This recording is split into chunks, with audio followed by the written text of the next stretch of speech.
now watching The Royal Way here on Stadium Drive Sports. Welcome, Royals Empire, to the first ever episode of The Royal Way here on Stadium Drive Sports. I'm your host, Sean, and as I whisk you on down the Royal Way, you'll find a wide variety of interesting segments. And you can submit your own photos and comments, concerns, questions, demands without a threat, photos, stories, and votes, all on theroyalway@gmail.com. If you'd like to get a hold of the channel itself, you could do that at stadiumdrivesports@gmail.com. Plus, you'll have chances to enter several contests throughout the year, so stay tuned. You can win some really cool prizes. We'll have those displayed on future episodes. Now, as we enter in this 54th season of the Royals, we've been halted by a bargaining agreement between the owners and players union. So, in other words, there's a strike. Does that mean no baseball?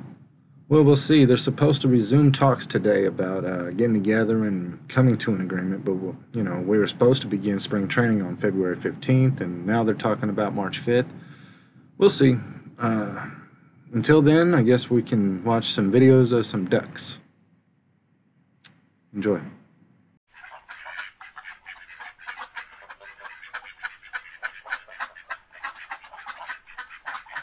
Well, I guess we could recap last year's stats. Let's start by taking a look at the final 2021 season standings and playoff recap. Fly ball!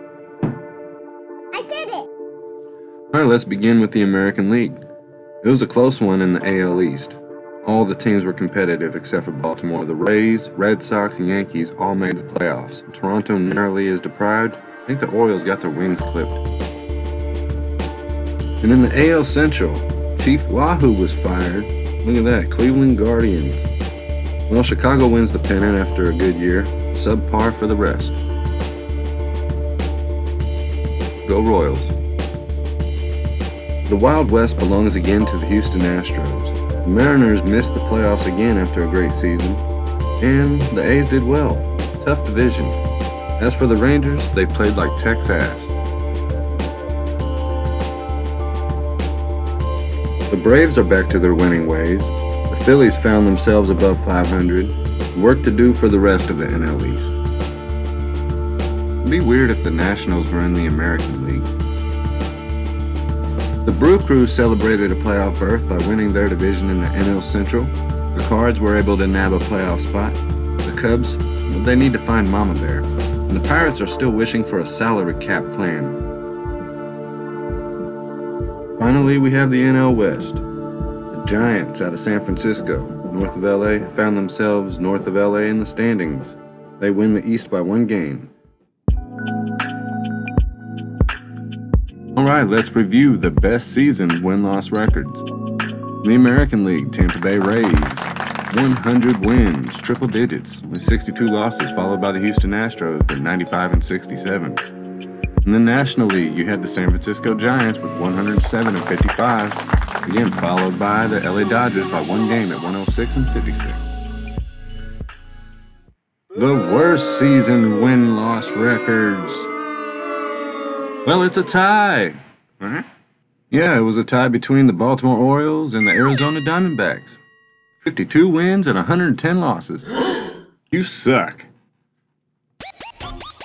Alright, here are the 2021 playoff results. We'll start in the American League.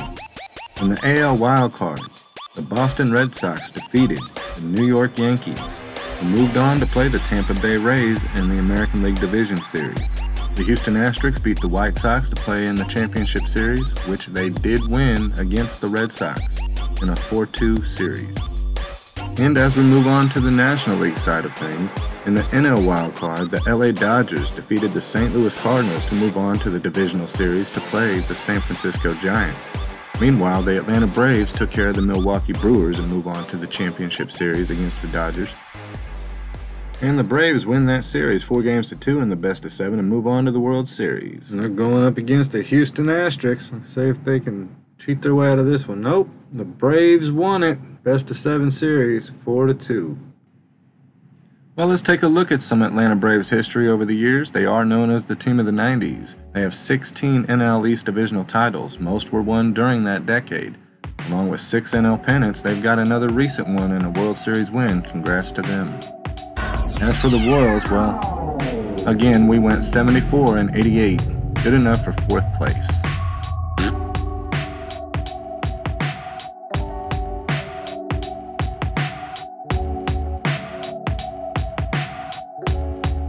Number 17, pitcher Wade Davis. Dominant closer Wade Davis was drafted as a 3rd-round pick in 2004 by the Tampa Bay Rays, traded to KC in 2013, 3-time All-Star, 2015 World Series champion, one of the best closers in MLB history. Closed our championship. Thanks, waiter. Check, please. Number 11, outfielder Bubba Starling. As one of the top-ranked baseball prospects, Bubba was drafted 5th overall by the Royals in 2011. Silver medalist in the Summer Olympics in Japan. Reached the big leagues in 2019, playing 91 games for the Royals. Number 24, utility infielder Christian Colon. Drafted 4th overall by Kansas City in 2010, Christian would become a big part of the Royals' playoff runs in 2014 and 15. A clutch player who came through in times of need, especially versus Oakland in the 2014 wildcard game in Game 7 of the 2015 World Series.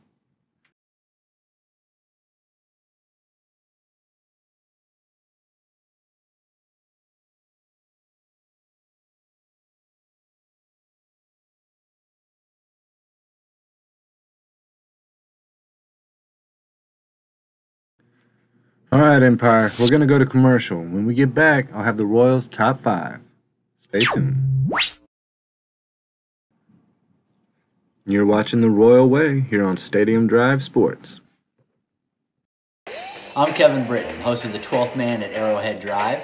Be sure to tune in every Sunday and Wednesday as I bring you all your Chiefs content. I'll be bringing you news, analysis, offering my opinion, player breakdown, roster evaluation, and everything you need regarding your Kansas City Chiefs. Again, that's the 12th Man at Arrowhead Drive every Sunday and Wednesday right here on Stadium Drive Sports. Do you miss baseball enough to where you take your bike out with your buddy and go ride on a trail somewhere and go somewhere and stare at the water and nature and stuff? In the meantime, Watch The Royal Way. Welcome back, Royals Empire. It is now time for the Royal Way Top 5.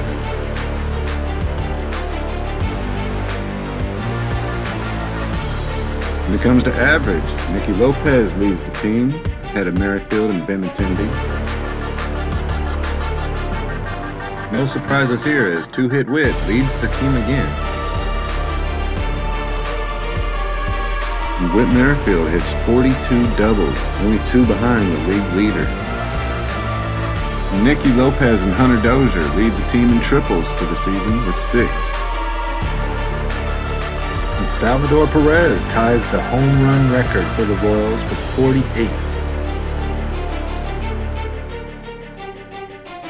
121 RBIs.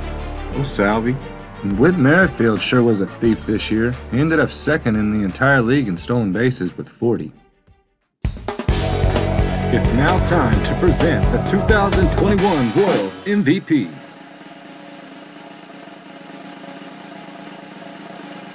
Three, 2, 1. And it's Two-Hit Wit. Whit Merrifield with another double-double in his career.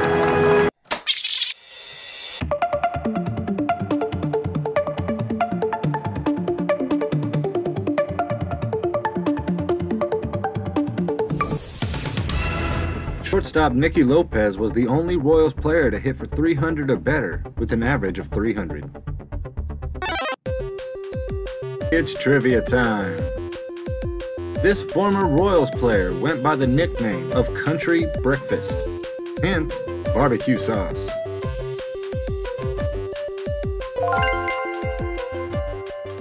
It's Billy Butler!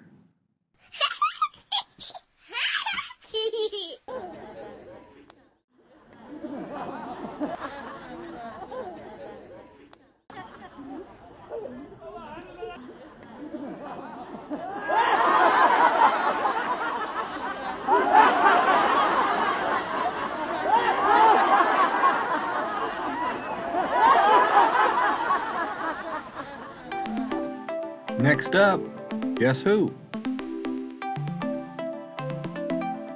I was a KC Royal from 1986 to 1991. I wore number 32. I played every position, including pitcher. I gave up a cycle to Dave Winfield. Hit back-to-back home runs with Bo Jackson. Hit 3 home runs in a day versus the Yankees. I only ended my career with 22 home runs, but I hit a walk-off to score George Brett in the 15th. MLB stat guru Nate Silver developed and named his player projection system after me, because to him, I was the most average MLB player. I guess it's better than being the most below average player.